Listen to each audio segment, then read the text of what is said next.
नमस्कार, मैं सचिन कुमार। आप देख रहे हैं खबर फास्ट डिजिटल। दिल्ली विधानसभा चुनाव में भारतीय जनता पार्टी की जीत के बाद अब नगर निगम में भी उसका कब्जा हो गया है। बीजेपी के पार्षद राजा इकबाल सिंह दिल्ली के मेयर बन गए हैं। उन्हें सबसे ज्यादा 133 वोट मिले, जबकि कांग्रेस उम्मीदवार मनदीप को महज 8 वोट ही मिले। राजा इकबाल सिंह के मेयर बनते ही दिल्ली नगर निगम में 2 साल बाद बीजेपी की वापसी हुई है। शुक्रवार को एमसीडी में मेयर और डिप्टी मेयर के लिए वोटिंग हुई, जिसमें बीजेपी ने जीत का परचम लहराया। राजा इकबाल सिंह मेयर बने तो डिप्टी मेयर की पद पर जय भगवान यादव ने जीत हासिल की।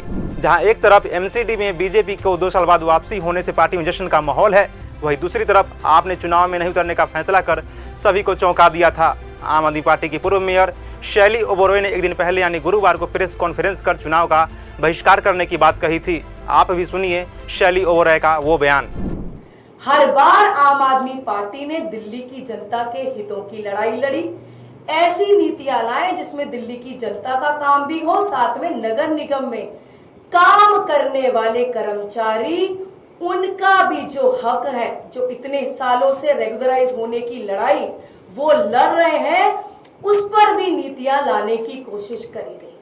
अब कल मेयर का चुनाव है, महापौर का चुनाव दोबारा से है। मैं आज मीडिया के माध्यम से आपको बताना चाहती हूं कि आम आदमी पार्टी कल होने वाले महापौर चुनाव को पूरी तरह से बहिष्कार करती है, बॉयकॉट करती है। इस बार आम आदमी पार्टी इस चुनाव में भाग नहीं लेगी। खैर, अब आम आदमी पार्टी जो भी कहे, लेकिन सच तो यह है कि विधानसभा के बाद बीजेपी ने एमसीडी में चुनाव में अपना मेयर बनाकर तो ये साबित कर दिया है कि सियासत की पिच में उससे बड़ा खिलाड़ी कोई नहीं है।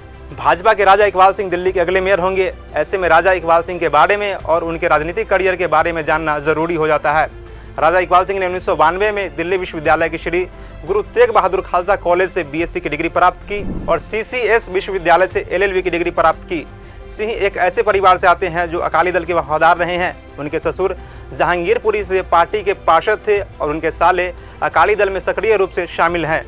राजा इकबाल सिंह ने भी अपनी राजनीतिक करियर की शुरुआत अकाली दल से ही की थी, लेकिन साल 2020 में वह भाजपा में शामिल हो गए थे। उसके 9 महीने बाद ही भाजपा ने उनको उत्तर दिल्ली नगर निगम से मेयर बना दिया था। राजा इकबाल सिंह उस वक्त चर्चा में आए थे जब 16 अप्रैल 2020 को हनुमान जयंती के दिन दंगा भड़क गया था। पुलिस ने इस मामले में 20 लोगों को गिरफ्तार किया था। साथ ही भाजपा ने उत्तरी दिल्ली नगर निगम को चिट्ठी लिखकर अवैध निर्माण पर कार्रवाई करने की मांग की थी। उस वक्त राजा इकबाल सिंह ही उत्तरी दिल्ली नगर निगम के मेयर थे, लिहाजा उन्होंने कई अवैध निर्माण को ध्वस्त करवा दिया था, जिसमें अधिकतर घर मुसलमानों के थे, जिस कारण से राजा इकबाल सिंह की खूब चर्चा हुई थी। खैर, अब वो दिल्ली के मेयर बन गए हैं। इस पर आपकी क्या राय है, हमें कमेंट सेक्शन में जरूर बताएं। वीडियो देखने के लिए धन्यवाद।